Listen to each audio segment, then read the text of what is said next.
Hello, in this short video I'm going to show you how to save tons of time using the flash fill. Now if you have used Excel for a while, you've probably come across the concatenate function. And no, it's not impossible to use, but it's time consuming, and you've got to learn the right syntax. So fortunately the flash fill will replace much of what we used to do with the concatenate function. So let's go ahead and look at an example here.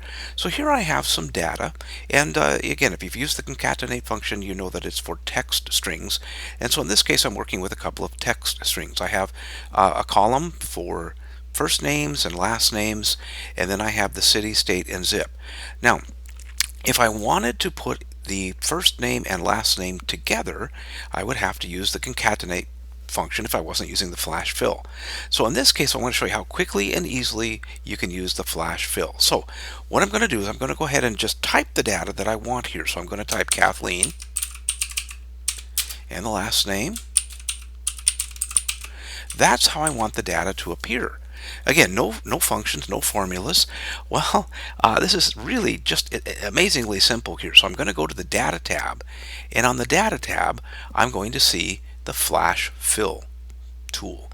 I'm going to go ahead and click it, and bam, there it is. All 421 records here have the first name and the last name together. So if I was going to make mailing labels or something else, it would just save me a little bit of time here.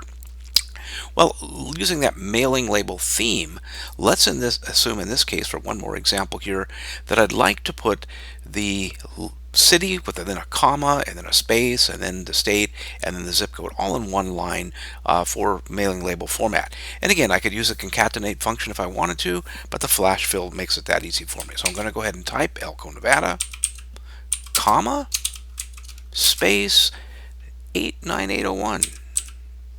Oops. Press enter. Okay, so that's the format that I want duplicated, and again I just go ahead and click on flash fill, and there it is. So now I have first name and last name, the address, and the city, state, zip if I wanted to create mailing labels from this list of data here. So there you have it, the flash fill. Incredibly easy to use, incredibly powerful, and it saves you lots of time. All right, hopefully you enjoyed this short video. If you did, consider liking it, consider subscribing to my YouTube channel, and also please visit my website for step-by-step instructions and many other videos out there. Thank you very much, and we'll see you in the next video.